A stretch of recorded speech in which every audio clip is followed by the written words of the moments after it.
It's going to be an amazing time of learning for all of us. It's not just for this week, it's going to be this year long. We're going to learn from the beautiful book of Joshua, victorious book, and also from the book of Judges and the beautiful story of Ruth. So please join in every week. Do not miss this entire year. God bless you. Praise the Lord. I greet you in the name of our Lord and Savior Jesus Christ, and let's thank God for the wonderful opportunity He has given us, and let's ask God for His help to speak to us even as we come together to learn more about Him. Let's close our eyes. Our gracious, loving Heavenly Father, Lord, we thank you once again for the wonderful opportunity you have given us to learn about you and your word, O God Master. Lord, give us your knowledge and your wisdom, your Spirit's guidance to learn the word in a way in which you want us to learn. We ask all these things in the precious name of our Lord and Savior Jesus Christ. Amen. Okay, children, I hope you remember the story of Joshua which we have learned in our previous session, right? What was the commandment God gave Joshua? To be strong and courageous, but not to be discouraged and live in fear. Now here is Joshua with his faith in the Lord and much stronger because of the Lord's promise to him. So let's get back to the story and see what happened next. So today we are going to learn from the book of Joshua, chapter 2, verses 1 to 24. So we find a woman named Rahab in this chapter. So let's see what Joshua did and what Rahab did for the Israelites to cross over to Canaan. Now once Joshua has received the promise from the Lord that God is with him when he goes out to fight against the Canaanites, Joshua sent 2 spies. Now who are spies? Spies are the people who secretly go into a country or a land and explore the land. Explore what is good, what is bad, who live there, what kind of people live there. So Joshua sent 2 spies to explore the land of Jericho, which is the place Israelites want to conquer. These 2 spies went and entered the home of a woman called Rahab. Now Rahab was a bad lady in her character, right? And this Rahab welcomed these 2 spies into her home because she runs a hotel, right? So many visitors come to Rahab every day.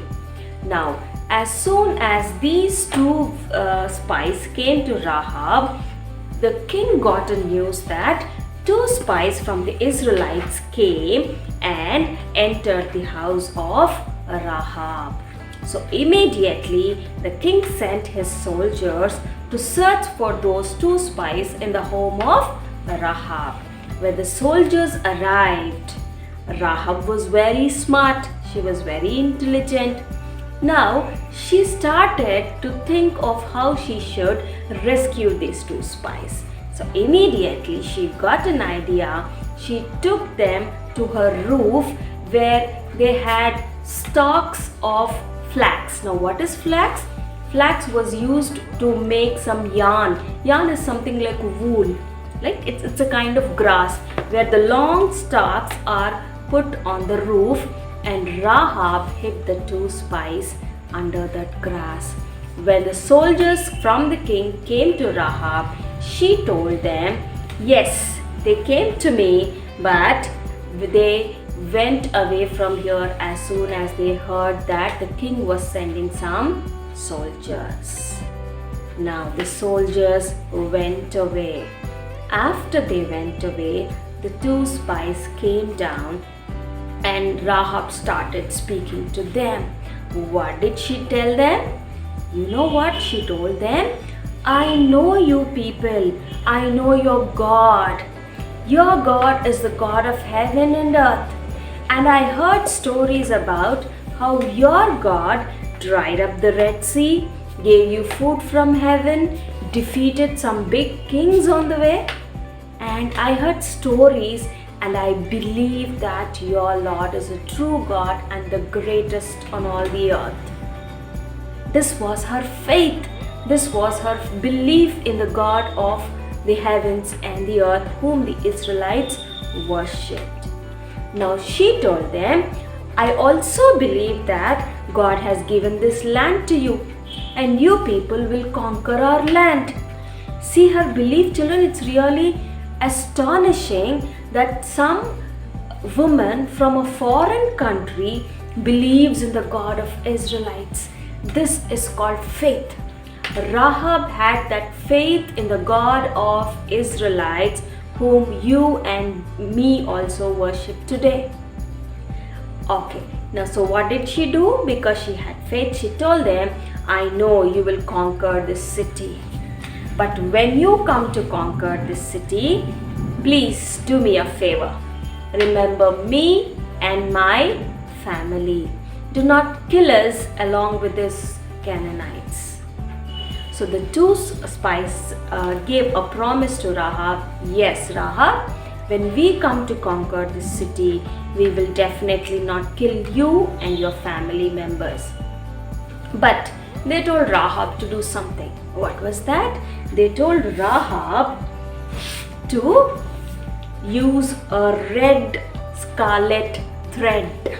It's not a thread, it's a rope. So whenever we speak about Rahab, you should always remember the scarlet thread.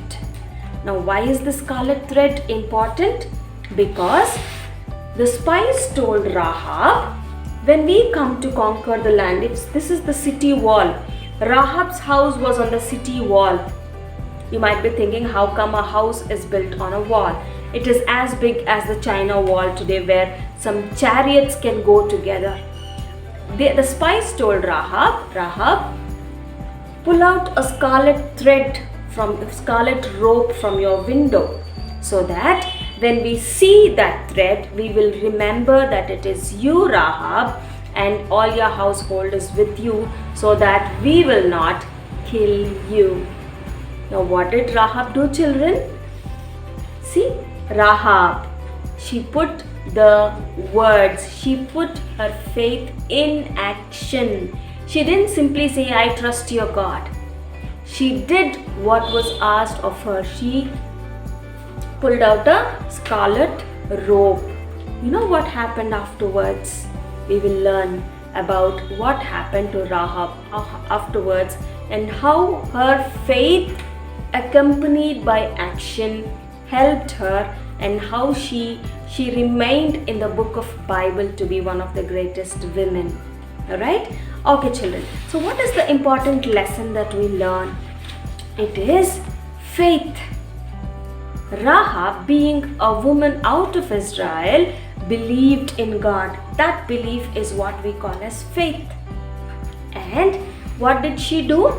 She also put her faith into action by pulling out a scarlet robe. The Bible says in James 2:17, it says, faith without works is dead. It is dead. That means I say I believe, but I don't see it in action. Then my faith becomes dead. Dead means it is no use of having faith. I believe in Jesus Christ, but my actions, do they reflect Jesus Christ? I believe in Jesus Christ. I believe in His commandments, which says, love your neighbor as yourself. If I don't show that love, my faith in Christ is as equal as to be dead. Children, this is one of the important lessons we learn from the life of Rahab, where one thing was she trusted God because she heard about Him. The second thing she did was she put her faith into action by pulling out a scarlet thread.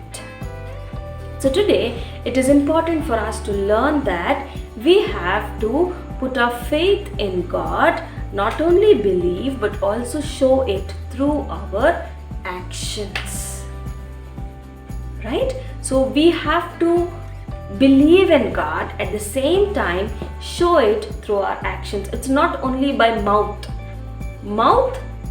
That is by faith I believe in Christ, but I also show it through my actions.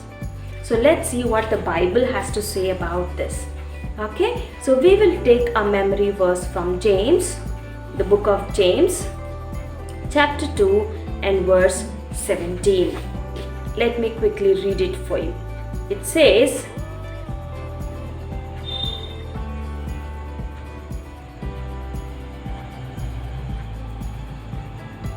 in the same way, faith by itself, if it is not accompanied by action, is dead. Okay? So faith not accompanied by action is dead. Dead means it's no use. So children, we have to be very careful with our actions. If I say I believe Christ and I don't help others, my faith in Christ is dead. If I say I believe in Christ and I keep on lying to save myself, it is dead. If I say I believe in Christ, I still steal, my faith is dead. If I say I am a Christian, I believe in Christ, I watch wrong things on the internet, I watch wrong things on the television, my faith is dead. So very important for us to learn from the life of Rahab that we have to, it's not a minus, but God wants us to make it a plus. So faith plus work is life in Christ. So what are the important takeaways, children? Whenever we remember Rahab, remember the scarlet thread. Now what does the scarlet thread remind me of? It reminds me of action. Rahab, faith was put into action through the scarlet thread. And remember, if I have faith which is not accompanied by actions, my faith is it is dead. So let's ask God to help us. Lord, we believe in you, but let our actions speak of our faith in you. Let's close our eyes and ask God for help. Our gracious, loving Heavenly Father, Lord, thank you for speaking to us through the life of Rahab. Yes, Lord, help us to believe in you like Rahab did when she heard about you.